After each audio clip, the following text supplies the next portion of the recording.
Hi, folks. It's time to elaborate a little bit more on yesterday's theme that Jesus literally rose from the dead, despite the popular opinion that Jesus' resurrection from the dead is some symbol, some kind of meta history that never really happened. You couldn't catch it on camera if you had a camera.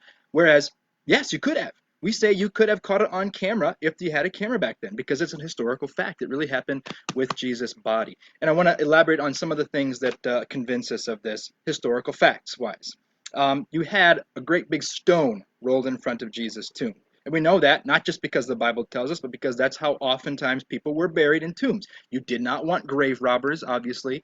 There wasn't all the same kind of stuff to be able to lock things up. So you put a big old heavy stone that would have been about 450 pounds or whatever, and it could roll down into a trough, never to be opened again, right? Unless you had to open it, which would take several people to roll it over, and perhaps even a lever or a tool or something like that. So not only was that just a typical burial, but there was a presumption on the part of the Pharisees and scribes in the temple who said, we heard his disciples talk about that he would rise from the dead. Well, what if they come and steal him? Let's make sure that nobody can steal him. So please, Your Honor, please set police around it for the first 3 days or whatever. So they did. There was actually a guard set around the tomb of Jesus. If you trust the gospel accounts as historical documents, which I do, that there was this makes perfect sense too, because you don't, even in any case, you don't want people disturbing graves, but certainly if there seems to be a greater danger for unrest because of, just think back, Palm Sunday, a great crowd had formed because of Jesus' arrival into Jerusalem. The following week, there was a great mob almost rioting for the death of Christ, and so this was a controversial figure. Yeah, you want to set up somebody to protect the tomb when there was a rumor that he'd be raised in 3 days. Just think about, you look at the playgrounds here in LA with police tape around them. That's just police tape. And you don't want to go near it, do you? Because you could get fined. Well, what if you actually had soldiers standing at every corner? That's what was going on with Jesus' tomb. And yet, Jesus rose from the dead anyway. And so after Jesus rose from the dead, it says the soldiers fell down flat as if they were dead men, if you trust the gospel accounts. And then afterwards, those same opponents called the police, the soldiers, back and said, tell whoever asks, tell them that you fell asleep and that someone must have stolen his body while you were sleeping. It's a very good story, isn't it? In fact, so good that if a soldier had fallen asleep, they probably would have been killed by their superiors, because you don't do that as a soldier in the Roman army. Um, so there was bribery there. There was guards. There was a seal set on the tomb, something like a clay with string, just to find out if anybody had tampered with the tomb. Who were the first witnesses to Jesus' empty tomb? There were some women. Now, how would that have gone over in the first century Palestine to say our first witnesses are some women? Unfortunately, it wouldn't have gone over very well, unless it was true, and then it's not contrived. It's just the way it happened. When the disciples went into the tomb, they found that the clothes were folded up, the grave clothes. So a guy would steal Jesus. If they stole him, why would they unclothe him and fold it up? Just another piece of information if you trust the gospel accounts. Sometimes, at the beginning, the disciples did not believe that Jesus had been raised from the dead. And again, these disciples are the ones who became the church authority and leadership in the subsequent 10, 15 years. Why do we put them in a bad light as to say they didn't believe it or they weren't there to see it? But they didn't believe it because, of course, it defies our expectation. Even today, it defies our feeling, our sense that someone could rise from the dead. So even the disciples did not believe it at the first instance. That's evidence that it's actually historically a fact. There are 12 recorded instances of Jesus appearing to individuals or groups of people throughout the New Testament after he had died. It says not just that they saw him like in a Zen-like haze, but they touched him. They touched the wounds in his hands. He ate fish in front of them, and it was not like the Pirates of the Caribbean where he's eating and it falls out the bottom. He's eating just like a human being, because it's his body is back from the grave.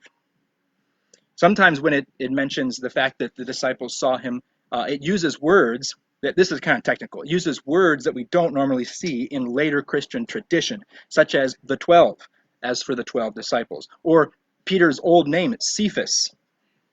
That indicates these are early, the tradition did not just evolve over time, it was there from the get-go, using words that were there even before Jesus had died. You look at the transformation that occurred in the lives of these men who, upon Jesus' crucifixion, it made perfect sense that they would be hiding. And they did. They hid. Remember, Peter denied that he knew the Lord Jesus when Jesus was going on to trial. Why? Because he accurately foresaw that it would put his life in danger if he acknowledged a connection with Jesus. How come then, about a month later, there they were on the scene, boldly and publicly proclaiming the same Jesus? What happened?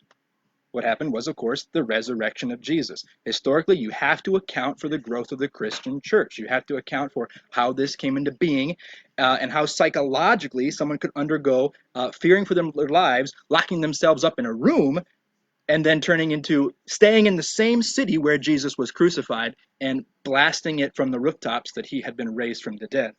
The preaching that Jesus had been raised from the dead was never refuted by any of the opponents who had any motivation to deny it. Remember, the only thing they said was that, no, he didn't rise from the dead, he was stolen. And yet they couldn't prove this. They couldn't produce the body of Jesus. They couldn't point to the grave which had him at all. And so the preaching of the disciples was never refuted, though it was threatened. The book of Acts tells us how Peter, James, and John and Paul are put in jail because essentially they're heretics, right? The church-state cooperative of Jerusalem and Judea are saying you are pronouncing something that is disturbing the people, and you must silence. And so they jail them, they flog them, they beat them. Some of them got stoned, some of them got killed, and that's how they responded to the news of Jesus' resurrection. Not by disproving it, but by attacking it with violence and the force of law. So we have, of course, also the development of a new sociological reality, which has been called the Christian church. What are some other pieces of evidence that the Christian church, in its existence, has attested to Jesus' resurrection? Right? And they worshipped on the Sabbath day. That was one of the 10 commandments. You did not just flip that over. Yet in this case, it happened. The Sabbath was discarded ultimately for Sunday to be the day of worship. The Passover, one of the most important festivals that gathered thousands of Jews in Jerusalem every year, you don't have Passover anymore with the Christians. Now you have communion. You have this thing that Jesus instituted. What about the sacrifices, which were the means of standing before God with an atoned conscience? Christians didn't believe in the sacrifices anymore. And how did this all happen so quickly? You think it was a group hallucination? You think 500 people at one time saw the same hallucination? Where's the scientific basis for anything like that? There's not any that I can think of. That would be by the way, that would be an even bigger miracle than someone rising from the dead. If all these people could convince themselves just by self-deception that something were true, when there were people alive who could say otherwise, it'd be a miracle beyond the resurrection itself. Now you might be so cynical as to say, well, all the documents that disprove the resurrection were destroyed when the Christian church became the authoritative power in the Middle Ages. How did it become the authoritative power? You had at least 100, 200 years, 300 years, while Christians were the big-time underdog. And yet we still find nothing. It just wouldn't have happened. They wouldn't have even come to that point if there wasn't something there that was convincing, coming from the very day of Jesus' resurrection. So there you have it. I believe that Jesus literally rose from the dead. There's a lot more to say about this, but we don't have time. And I'm not talking with you face to face, so I can't address anything specific. But have a good day. And keep this in mind as we go into the resurrection celebration in about 10 days. Goodbye.